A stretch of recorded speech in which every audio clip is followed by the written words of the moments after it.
막으시는 것도 은혜입니다라는 제목으로 하나님 말씀 함께 나누겠습니다. 우리는 각자 인생을 살아가면서 나름 좋은 계획을 세우려고 합니다. 그래야 시간을 낭비하지 않는다고 생각합니다. 에너지 낭비, 돈 낭비하지 않는다고 생각하죠. 그러나 알다시피 계획대로 안 될 때가 많습니다. 그래서 시간은 시간대로 까먹고 돈은 돈대로 손해를 볼 때가 많습니다. 그럼에도 우리는 또 계획을 세웁니다. 이유는 똑같습니다. 그래야 시간 낭비, 돈 낭비, 에너지 낭비하지 않을 거라고 생각합니다. 하지만 또 계획대로 안 됩니다.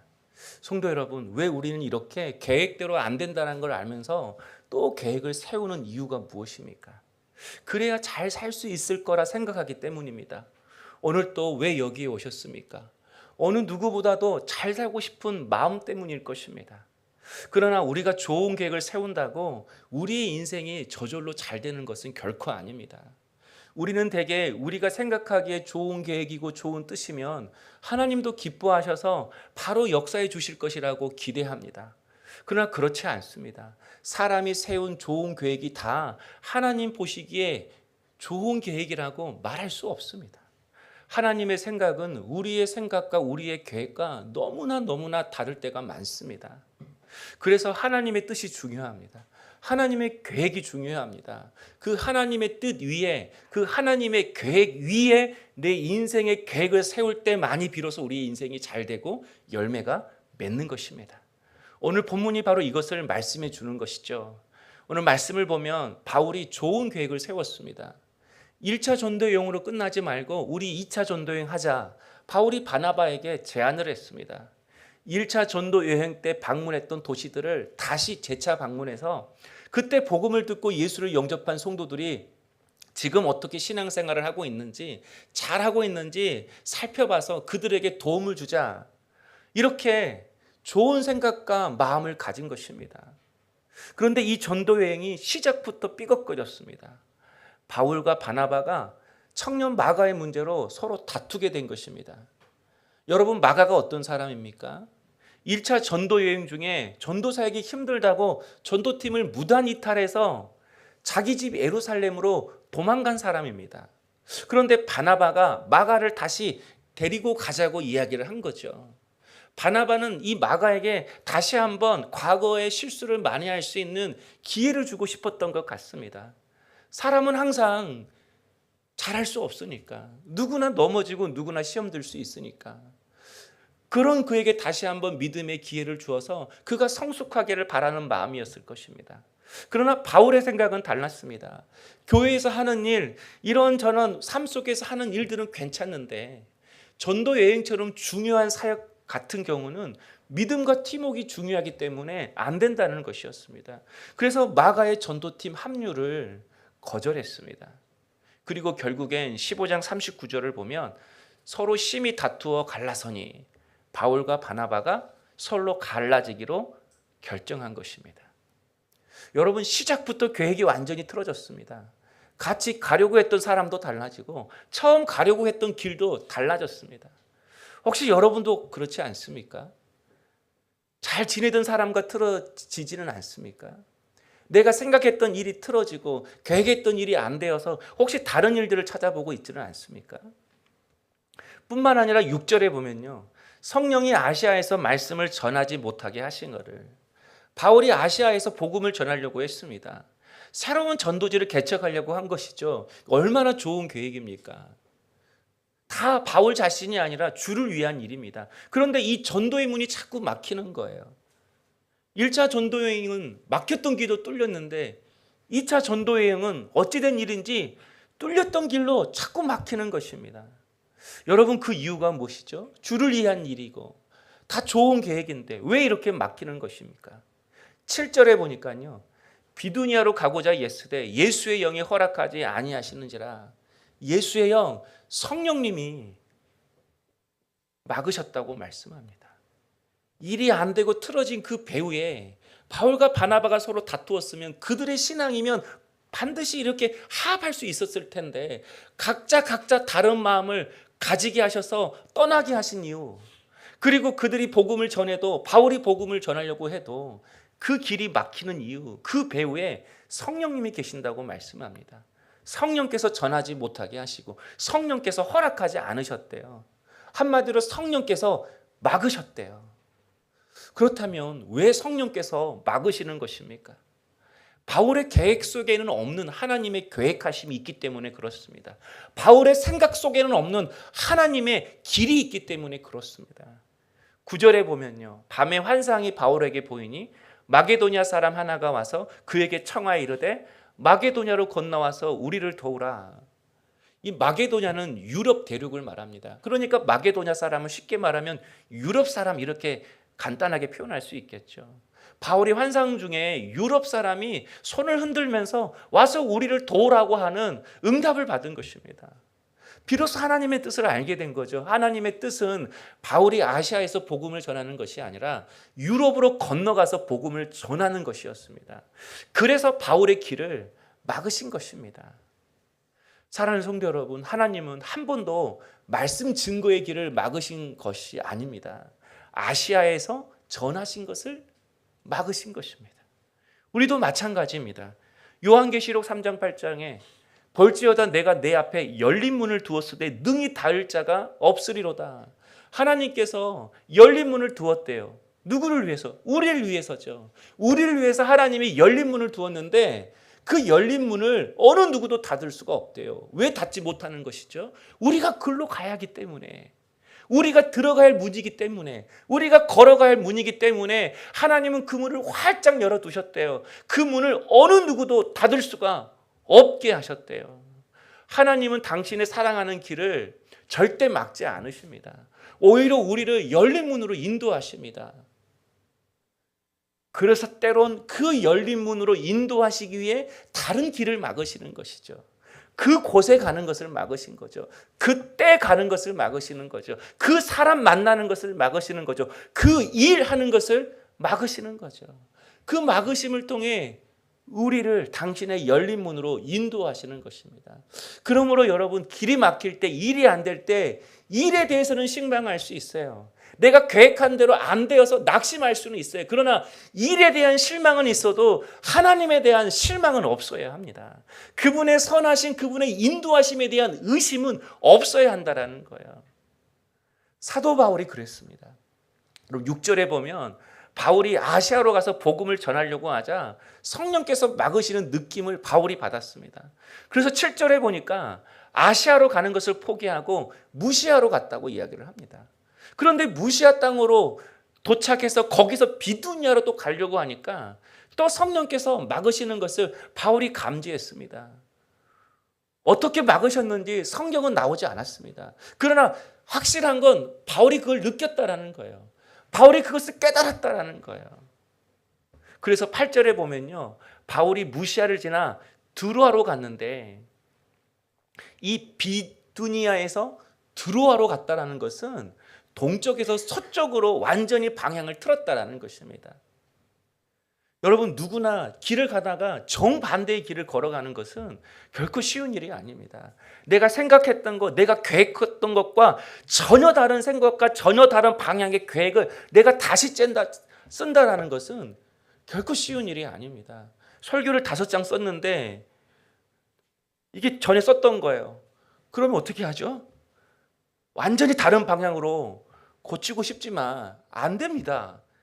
살짝만 바꾸는 거죠. 사람의 마음이 그렇다라는 거예요.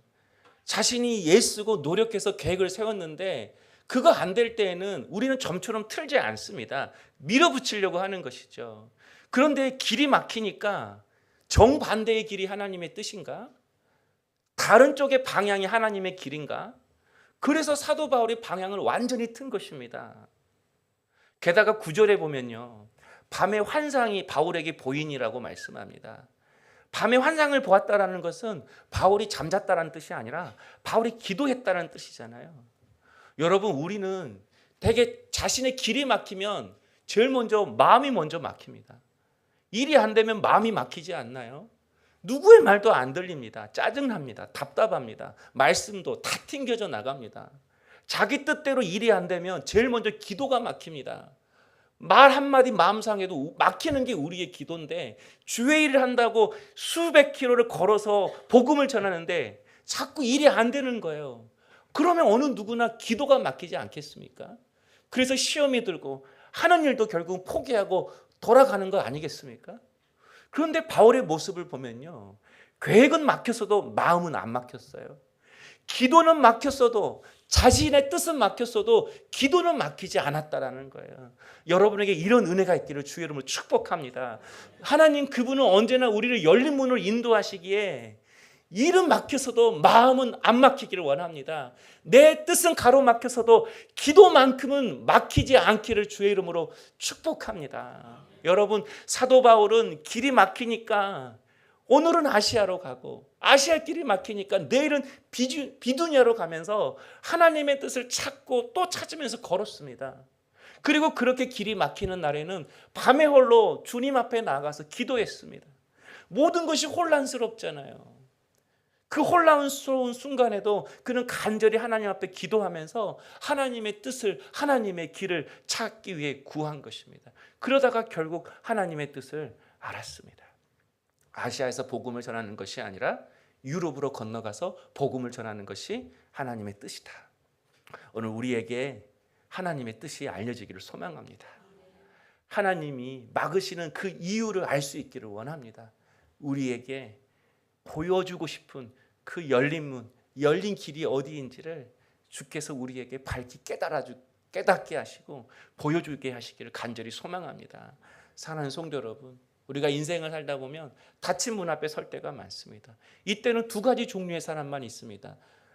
길이 막혔을 때, 문이 닫혔을 때 그때 하나님 앞에 떼쓰는 사람이 있고, 바울처럼 주의 뜻을 묻는 사람이 있습니다. 여러분은 어느 쪽이십니까?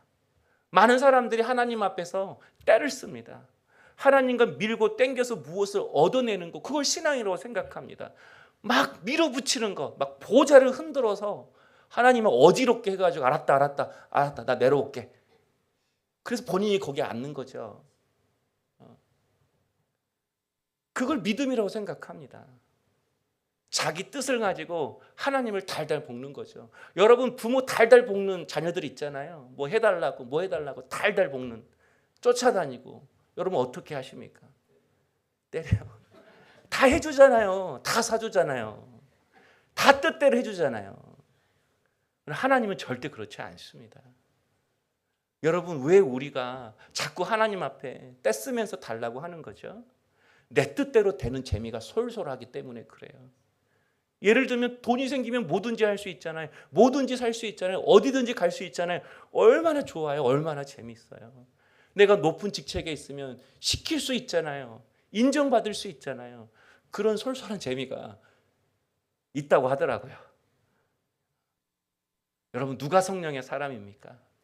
바울처럼 하나님의 뜻을 알기 위해 방향을 트는 사람입니다. 막힌 길 앞에서 바울이 방향을 틀었기 때문에 환상을 본 것입니다. 여러분, 순서가 중요합니다. 그가 기도했기 때문에 그날 밤에 환상을 본 게 아닌 거예요. 그가 가고자 하는 길이 있었지만 방향을 틀어서 들어가러 갈 때에 하나님이 그날 밤 그 기도에 응답해 주신 것입니다. 만약 바울이 때를 쓰고 자기의 길을 계속 고집하면서 기도하고 갔다면 여전히 그는 계속 막힌 문 앞에 섰을 것입니다. 그러나 여러분, 바울은 하나님의 뜻을 찾기 위해 방향을 틀었습니다. 생각을 바꿨습니다. 그때 열린 문이 보이는 것입니다. 그래서 그 길로 걸어가는 것입니다. 여러분, 이게 성령의 사람입니다. 1차 전도 여행 때는 바울이 가는 길마다 하나님이 그 길을 열어주셨습니다. 물론 유대인들이 반대했죠. 돌도 던졌죠. 그런데 복음이 증거됐어요. 그 복음을 듣고 예수를 믿고 교회가 세워졌어요. 그런데 2차 전도 여행은 완전히 다른 겁니다. 복음이 전해지지 않는 거예요. 길이 막히는 거예요. 왜 그런 거죠? 하나님이 바울을 빚으시는 것입니다. 1차와 2차는 다른 것입니다. 내가 처음 예수 믿을 때와 시간이 흘러서 내가 예수를 계속 믿게 될 때는 전혀 다른 것입니다. 어린 아이의 신앙과 성숙한 어른의 신앙은 완전히 다른 것이죠. 그래서 하나님은요, 처음에는 우리의 뜻대로 해줍니다. 그러나 시간이 지나면 그분은 달라지십니다. 야곱 약복강에서 밤새워서 하나님 앞에 기도했잖아요. 그때 한 천사가 야곱을 찾아오잖아요. 그때 찾아왔을 때 너그럽고 사랑스러운 하나님의 모습으로 찾아오지 않았습니다. 그를 죽일 듯 달려들었습니다. 하나님은 때론 그런 얼굴, 그런 모습으로 우리에게 찾아오십니다. 절대로 그분의 뜻을 바꾸지 않습니다. 왜죠? 우리를 떼쓰는 사람이 아니라 주의 뜻을 묻는 사람으로 바꾸기 위해서, 주의 일을 열심히 잘 성실하게 감당하다가 결국 끝에는 넘어지는 사람이 아니라 끝까지 겸손하게 주의 뜻을 묻고 순종하면서 주님의 도구되는 삶으로 그의 인생을 잘 마감하여 마지막 날 하나님 앞에 설 때 칭찬받는 일꾼이라고 인정받게 하기 위해서, 그래서 주님은 우리를 때론 막으시면서 우리를 하나님의 뜻을 묻고 걸어가는 성령의 사랑으로 빚으시는 것입니다. 그래서 신앙생활은 내 일이 술술 풀리는 게 아닙니다. 주의 일이 술술 풀리는 게 신앙생활인 것입니다. 주의 뜻이 나를 통하여 술술 이루어지는 것이 신앙의 기쁨인 것입니다. 그러므로 하나님이 열어주시는 길, 열린 문의 특징은 시험이 없다, 고난이 없다, 이런 게 아닙니다. 열린 문의 특징, 힘들지만 기쁨이 있습니다. 희생이 있지만 의미가 있습니다. 때로는 고통스럽지만 거기에 열매가 있습니다. 때론 내가 희생하고 손해도 보지만 가장 중요한 거, 하나님이 주시는 축복이 있습니다. 그 하나님의 축복 중에 대표적인 게 만남의 축복이죠. 오늘 15장 40절을 한번 보면요, 바울은 신라를 택한 후에 형제들에게 주의 은혜의 부탁함을 받고 떠나 바울과 바나바가 마가 문제로 틀어졌습니다. 그때 바나바가 마가를 데리고 먼저 전도여행을 떠났습니다. 그 순간 바울은 혼자 남게 되었어요. 처음에는 바나바와 가려고 했는데 혼자 남게 되었어요. 그런데 그때 하나님이 붙여주신 사람이 실라였다라는 거예요. 여러분, 이 실라에 대한 기록이 성경에는 많이 있지 않지만 그 15장 32절 조금만 앞쪽에 보면요, 유다와 실라도 선지자라, 여러 말로 형제를 권면하여 굳게 하고 실라를 선지자라고 이렇게 표현을 합니다. 이 선지자라는 것은 그냥 미래를 쪽집같이 안다, 그런 의미의 직분이 아닙니다. 하나님의 말씀을 잘 풀어서 해석하는 사람, 그게 성경이 의미하는 선지자의 역할인 거죠. 한마디로 이 실라는요, 하나님의 말씀을 많이 알 뿐만 아니라 그걸 쉽게 잘 설명하는 사람이었어요. 바울이 복음을 단순하게 선포하면 그것을 지혜롭게 잘 뒤에서 설명해 주는 사람이 실라였어요. 게다가 권면하여 굳게 하고라는 말이 있습니다. 말만 잘하는 사람이 아니었다라는 거예요. 사람을 잘 권면하고 그 말씀으로 위로해서 굳게 하는 사람, 한 사람 한 사람을 견고하게 세워가는 사람, 공동체를 화목하게 견고하게 세우는 사람, 그런 사람이었다라는 거예요. 여러분, 바울이 어떤 성격이죠? 심리학자들이 이 바울의 성격을 분석해 보니까 내성적이래요. 그런데 직설적이래요. 게다가 일중심이래요. 그리고 성공지향적이래요. 그런 바울에게 바나바와 같은 실라를, 바나바가 떠나니까 그 바나바 같은 실라를 하나님께서 붙여주신 것입니다. 또 15장 1절을 보면요, 거기 디모데라 하는 제자가 있으니라고 말씀합니다. 사실 2차 전도 여행을 시작할 때 바울이 제일 먼저 가려고 했던 것이 구브로 섬이었습니다. 그런데 바나바가 먼저 구브로 섬으로 가버렸어요. 그러니까 바울이 바로 옆 동네로 갈 수 없잖아요. 방금 헤어졌는데. 그래서 구브로 섬 반대편으로 갔습니다. 그리고 거기서부터 전도 여행을 시작했는데 첫 번째 도시가 루스드라였습니다. 그런데 그렇게 어쩔 수 없이 일이 틀어져서 반대편으로 갔는데 그 반대편 루스드라에서 디모데를 만났습니다. 그리고 그 디모데가 거기서 전도팀에 합류를 합니다. 학자들은 이 당시 디모데의 나이가 18살 정도 되었을 거라고 추측을 합니다. 어리죠. 그런데 여러분, 2절을 보면요, 디모데는 루스드라와 이고니온에 있는 형제들에게 칭찬받는 자니라고 말씀합니다. 이 루스드라가 디모데 고향입니다. 그런데 이고니온, 루스드라에서 30km 떨어진 곳이에요. 그런데 그곳까지 디모데의 믿음이 칭찬받고 있었대요. 믿음이 소문났대요. 여러분, 그 젊은 청년 마가 대신 하나님은 믿음 좋고 충성스럽고 겸손한 이 청년 디모데를 바울의 동역자로, 바울의 조력자로 하나님이 붙여주셨습니다. 그래서 바울의 인생을 보면요, 바울에게 있어서 가장 중요한 인물이 바로 이 디모데였습니다. 바울이 서신서를 모두 몇 통 쓰죠? 13통을 씁니다. 여러분 그 중에서 2통은 디모데에게 직접 쓴 것이고 나머지 9개 모두 디모데가 직간접적으로 다 연결되어 있습니다. 13통인데 2통은 디모데에게 직접 쓴 거고 나머지 7개는 다 디모데 이름이 직간접적으로 되어 있습니다. 그러니까 바울이 복음을 전하고 교회가 세워지면 디모데가 그 교회를 다시 한번 돌아다니면서 그 교회를 이렇게 세워가는 그런 일들을 했습니다. 그러니까 바울에게 있어서 디모데는 없어서는 안 될 그런 존재였다라는 거예요. 그런데 일이 틀어져서 반대 방향으로 갔는데 그 틀어진 계획 때문에 디모데를 만나게 된 것입니다. 뿐만 아니라 한 사람 더 보면요. 16장 10절을 보면요. 우리가라는 이 단어가 나옵니다. 우리가. 여러분 6절에는 그들이라는 단어가 나오거든요. 그들이라는 표현은 제가 저 멀리 있는 사람들 향하여 그들이 이렇게 표현을 하죠. 저 사람들이, 그들이. 여기는 내가 포함되어 있지 않습니다. 그런데 우리가 그러면 이 우리에는 내가 포함되어 있습니다. 그걸 1인칭 복수라고 그러잖아요. 근데 10절부터 이제 이후에는 그들이라는 표현보다 우리가라는 표현이 쓰여지고 있습니다. 이게 무슨 뜻이죠? 이 사도행전을 쓰고 있는 저자가 바울의 전도팀에 합류했다라는 거예요. 그래서 이 저자가 글을 쓸 때 우리가 자기를 포함해서 이걸 쓰는 거죠. 여러분 사도행전은 누가 썼죠? 네, 사도행전 누가 썼어요? 누가가 썼죠. 누가가. 근데 누가의 직업이 의사였습니다. 알다시피 바울은 병약한 몸입니다.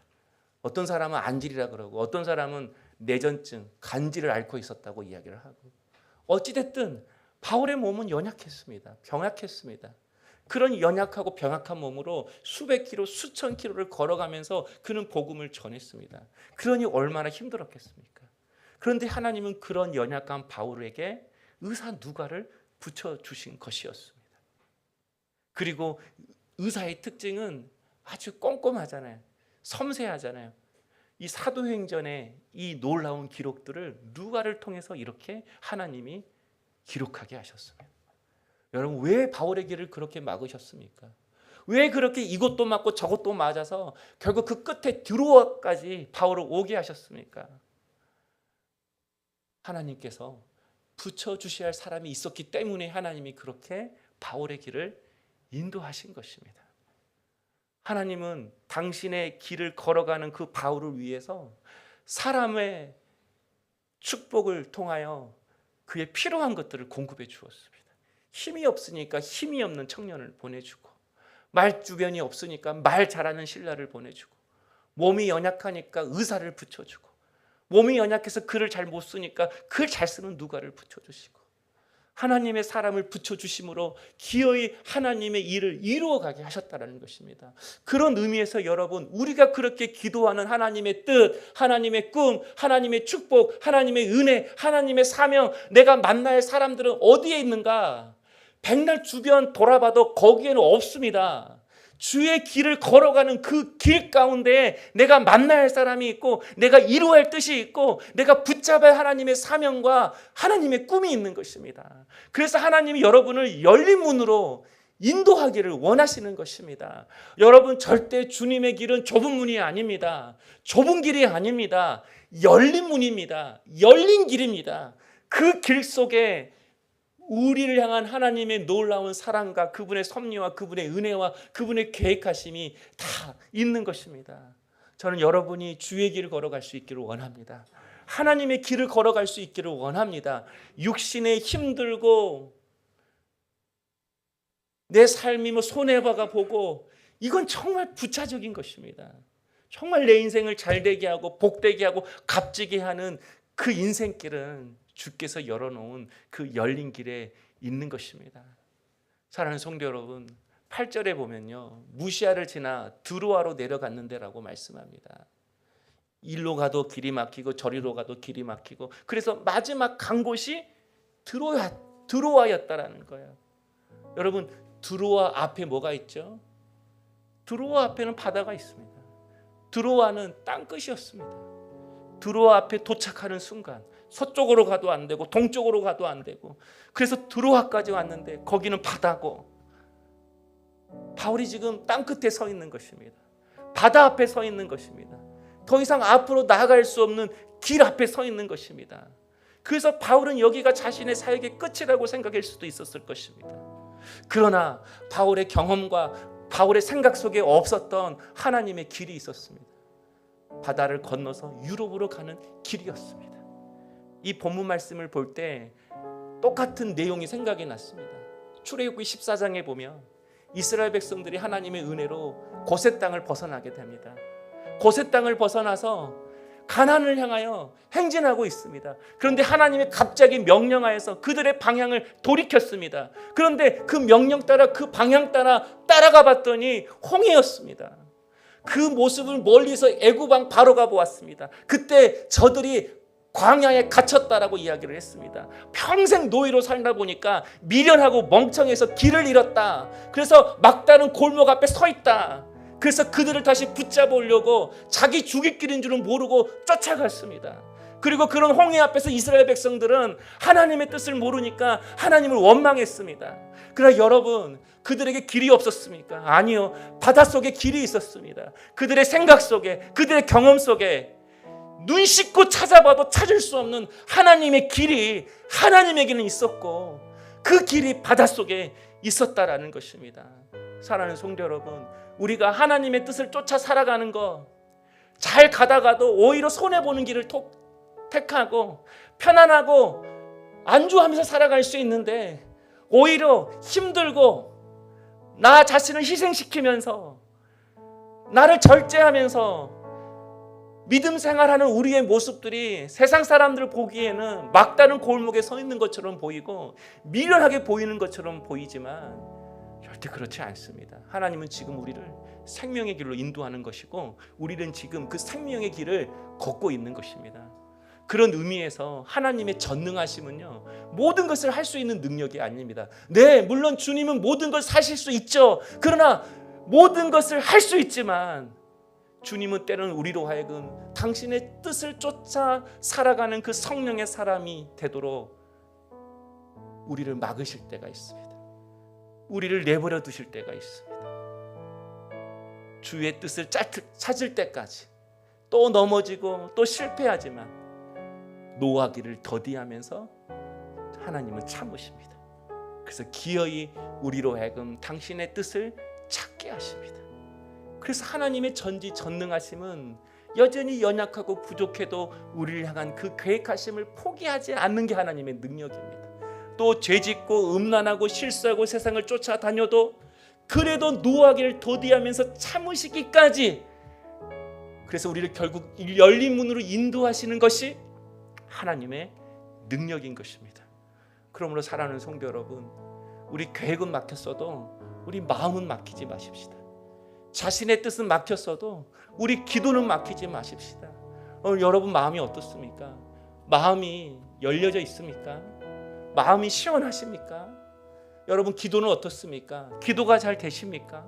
아니면 기도가 막혔습니까? 지금 우리의 삶이 애매한 위치, 애매한 처지, 애매한 상황, 애매한 나이, 애매한 환경 가운데 있다 할지라도 우리가 할 일은 내가 원하고 바라는 것들을 십자가에 못 박고 지금도 열린 문으로 나를 인도하시는 그 하나님 앞에 당신의 길, 당신의 뜻을 구하는 것입니다.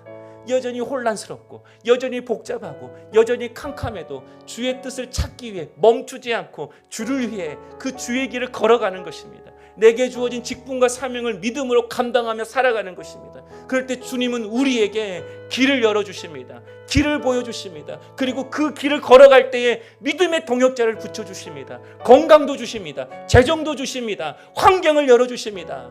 중요한 것은 내가 지금 어떤 길을 걸어가고 있는가, 믿음의 길을 걸어가고 있는가, 주의 길을 걸어가고 있는가, 사명의 길을 걸어가고 있는가, 여러분 그것만 분명하면 되는 것입니다. 저는 여러분을 통해 하나님의 놀라운 일들이 술술 풀어지는 역사가 있기를 원합니다. 하나님의 역사가, 하나님의 뜻이 여러분을 통하여 술술 이루어지고 풀어지는 그 놀라운 하나님의 통로로 쓰임받는 주의 일꾼 될 수 있기를 주의 이름으로 축복합니다.